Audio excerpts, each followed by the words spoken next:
अहमद साहब, सर आज हम देख रहे हैं कि एक और जो है वो रेफरेंस फाइल कर दिया गया नैब की जानिब से, यानी पक्की पक्की तैयारी है कि बानी जो चेयरमैन है पीटीआई के, उनको किसी भी तरीके से बाहर नहीं आने देना।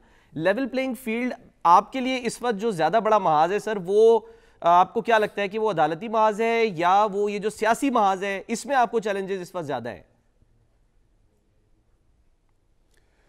देखिए, लेवल प्लेइंग फील्ड जो है ना, ये तो बेसिकली तो ये काम था इलेक्शन कमीशन ऑफ पाकिस्तान का। सही।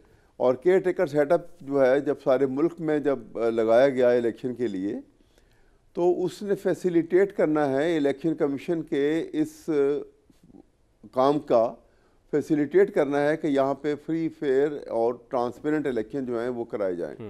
और वो पॉसिबल नहीं है जब तक कि आप लेवल प्लेइंग फील्ड जो है प्रोवाइड नहीं करते, इक्वल अपॉर्चुनिटी तमाम पॉलिटिकल पार्टीज को प्रोवाइड ना करें।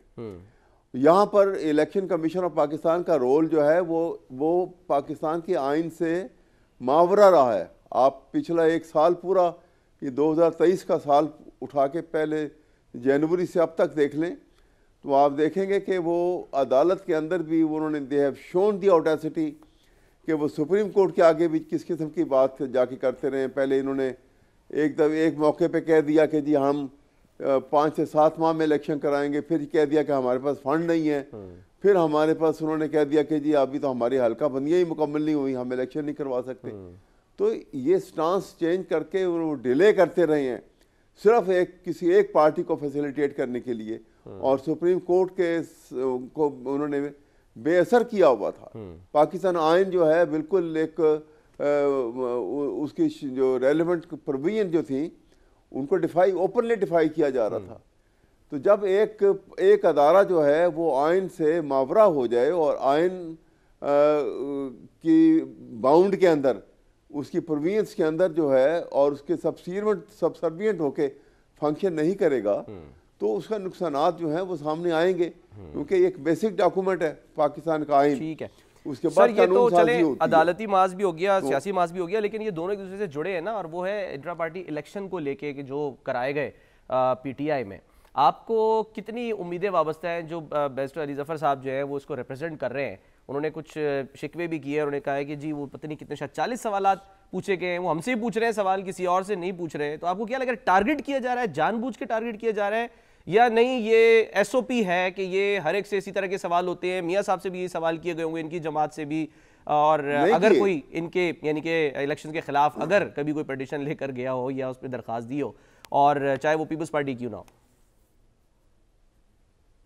ये सवाल जो है आप देखिए ना, यही तो मैं आपको बता रहा हूँ कि ये डिस्क्रिमिनेटरी एटीट्यूड जो है, एक तो इस मौके के ऊपर, इलेक्शन के ऊपर, बाकी पॉलिटिकल पार्टीज के आप देख लीजिए सबकी नॉमिनेशन हुई है, और इसमें कोई ऐसी बात नहीं है। अगर पॉलिटिकल पार्टीज के अंदर बाकी तो डायनेस्टीज है, बाकी पार्टीज में तो वो अपनी डायनेस्टी से बाहर ही नहीं निकले, एक्सेप्ट पीटीआई जो है उसमें कोई डायनेस्टी वाली बात नहीं है। सही। यहाँ पे उन्होंने अगर वो चेयरमैन को भी एक टेम्पररी किसी को लगाया है, तो वो पार्टी में से किसी आदमी को लगा दिया है, वो उनकी कोई डायनेस्टी वाली बात नहीं है, कोई उनकी फैमिली की बात नहीं है उसके अंदर। लेकिन एट द सेम टाइम जब तक ये सूरत हाल जो है, आप एक तरफ तो बाकियों को तो आप कोई ऑब्जेक्शन नहीं लगाया किसी के ऊपर, सारी नॉमिनेशंस है, लेकिन हमारे ऊपर ये चाह रहे थे, असल में प्लान ये था इनका कि एक जगह पे ये बड़ी गैदरिंग होगी यहाँ पर, और उस बड़ी गैदरिंग के अंदर ये नॉमिनेशंस होंगी, नॉमिनेट करके कैंडिडेट खड़े होंगे, फिर वहाँ पे वो जो है वो अकबर बाबर साहब जो हैं वो इस्टेब्लिशमेंट के कंधों के ऊपर बैठ के और पुलिस साथ लेके वहाँ पे आएंगे मुकाबले के लिए, और वहाँ पे हंगामा राई पैदा होगी और लड़ाई मुकाबला होगा। ठीक। और पुलिस जो है वो लाठीचार्ज भी करेगी और तितर बितर करके भगा देगी सबको, और शाम को खबर लग जाएगी कि इलेक्शन नहीं हो सके। तो वो उनके सरप्राइज ये हुआ कि ये इलेक्शन हो गए फिर भी, और उस तरीके से नहीं हुए जो वो चाह रहे थे। अब वो जो है वो इस तरीके से अब वो ये उसको फ्रस्ट्रेट करने की सिचुएशन को कर रहे हैं। ठीक। एक बिगर ऑब्जेक्ट को सामने रखना चाहिए। बाकियों के भी इलेक्शन इससे नहीं हुए हुए हैं, ये इलेक्शन हो गए। ठीक है सर, आपका पॉइंट आ गया। सर मैं जरा मजहर साहब की तरफ जाऊँ। मजहर साहब सर, पिछले दिनों एक जो है वो तनकीद हुई बड़ी ज़ोरदार किस्म की, और वो हुई थी कि जी सिंध के जो इलेक्शन कमिश्नर हैं उन पर इल्ज़ामात लग रहे थे, और ख़ासे इल्ज़ामात लग रहे थे, और MQM पाकिस्तान बहुत ज़्यादा उस पर जो है वो ये कह लें कि पॉइंट उठा रही थी और शदीद एहतजाज भी कर रही थी। सर उसको एड्रेस किया गया, ठीक है ना, ठीक है कि वो बलूचिस्तान से ला के वो उन्होंने इधर कर दिया और यहाँ वाले को बलूचिस्तान भेज दिया। अगर मैं गलत हूँ सर मुझे करेक्ट कर दीजिएगा। और अब ये भी खबर आई कि जी निगरान वज़ीर आज़म काकड़ साहब के जो मुशीर बराए एस्टैब्लिशमेंट अहद चीमा है उनको भी ओहदे से हटाने का हुक्म दे दिया गया। तो सर इक़दामात किए तो जा रहे हैं, यानी एड्रेस किया जा रहा है, ऐसा तो नहीं है कि बिल्कुल ही जो यानी कि पॉइंट्स उठाए जा रहे हैं या तनकीद की जा रही है उसको ऐसा तो नहीं कि इग्नोर किया जा रहा है, सुना तो जा रहा है ना। अच्छा, मेरा दिल तो चाह रहा था, लेकिन क्योंकि आपका टॉपिक ये नहीं है कि जावेद लतीफ़ साहब हमारे बहुत अच्छे दोस्त हैं, उनसे कभी खुलकर, जब अगर वो कराची आए तो उनसे खुलकर बात की जाए कि कराची में मुस्लिम लीग नून ने किया क्या है, और कराची छोड़ दें ओवरऑल सिंध में। यही बात मैं तहरीक इंसाफ के दोस्तों से कहता हूँ कि तहरीक इंसाफ ने क्या कभी भी सिंध में पीपल्स पार्टी को चैलेंज किया है? जाके नहीं किया। इन दोनों जमातों ने नहीं किया चैलेंज पीपल्स पार्टी को।